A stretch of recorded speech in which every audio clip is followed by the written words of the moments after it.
welcome back to London Beautiful Life. My name's Savina, and today we are at the Prince Charles Cinema for Much Ado premiere.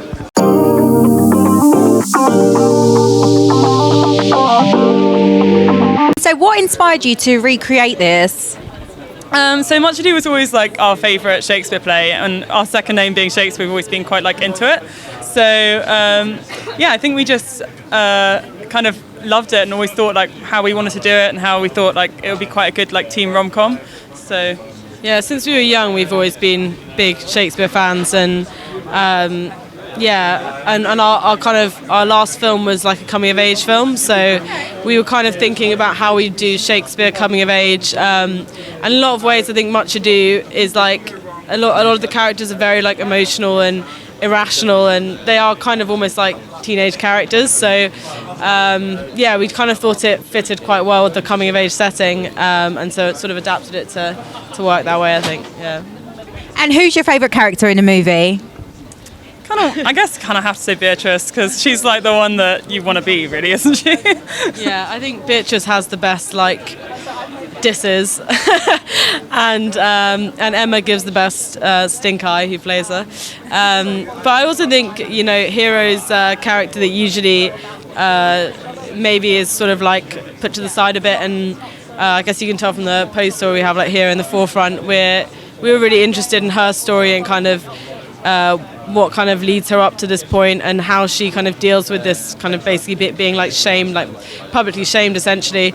And so I guess like Emma's my favorite, Bitch is my favorite character, but I also was like kind of enjoying like exploring Hero a bit more maybe. Actually, in our adaptation, I also really enjoyed doing the friar because we made him a really silly character, so I feel like he's the one we like changed the most. So I had a lot of fun doing that. So I've heard so much about your character. Can you tell us a little bit more yourself as well? Yeah, sure. So, my take on Beatrice and how I played her. So I think she's quite feisty. I think she's got a strong backbone, and she puts out this, not a facade, but it's like outwardly she wants to be perceived as someone that's got her stuff together. She is strong, and she's not going to take any BS. But also, there is a vulnerable side to her, and I think she is a lover, not a fighter, really deep down. So, yeah, there's some vulnerable moments for her as well. And she's hilarious. Oh, and she's also very funny. Very witty. Very quick. And you do it very well. Thank you so much for saying that. Yeah. Oh, and can you tell us a bit more about Pedro? Pedro is, so he's kind of like the captain of the team. That's how it's been reimagined. And he's slightly duplicitous, so we shouldn't really trust him. He's not very nice. But maybe he's got a good heart. Maybe he's going to do the right thing, we hope. A little bit arrogant, which was very easy for me as an arrogant man. But yeah, quite good fun. Nice boy, I think. Can you tell us a little bit more about your character?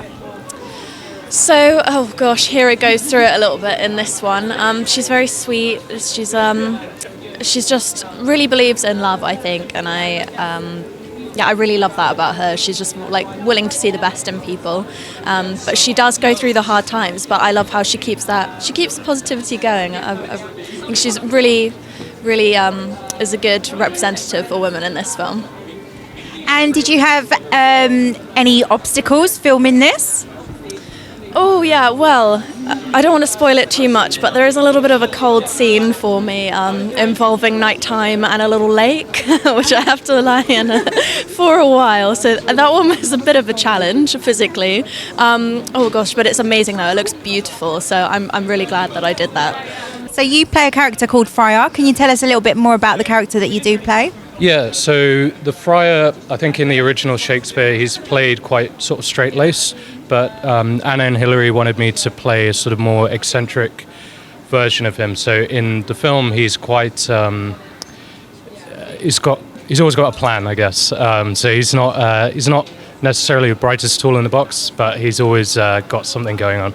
So that's sort of the way I tried to play the friar. Okay, is there anything that you've done to prepare for the role? Yeah, I mean, apart from rehearsing the lines and stuff, there's a lot. I did watch the Kenneth Branagh adaptation, just to see sort of contrast between how I might play the friar as myself, and the friar in there is quite, as I said, quite straight-laced. So, yeah, that was the sort of preparation I had. But the main thing I wanted to do was make sure that the Shakespeare wasn't incomprehensible. So a lot of it was to do with making sure translating it basically into modern English. So are you working on anything else at the moment? Yes, I am. I do regular comedy nights, preparing for Edinburgh Fringe possibly, with my horror rock show called Osric Omond and a Night of Cosmic Comedy.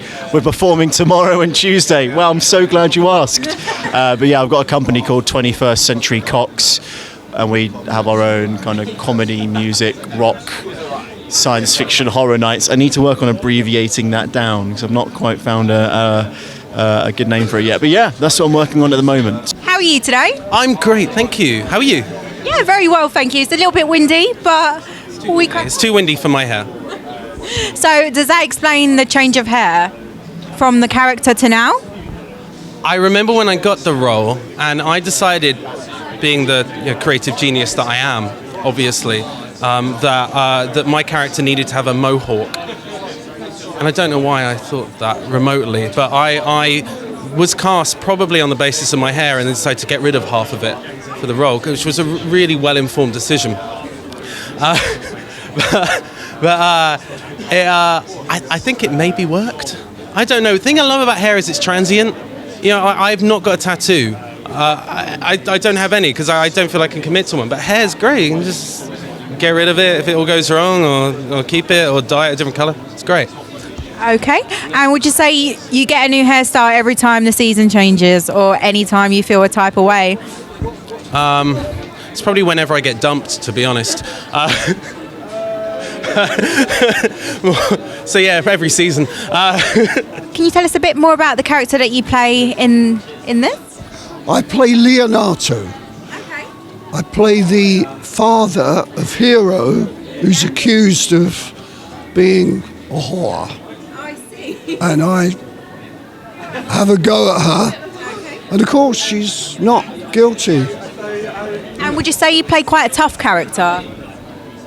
I'm tough at that moment, yes, in the church. And yeah, I'm quite strict, and that's the way they wanted it directed. Yeah. Apparently they saw that in me when I went for the audition.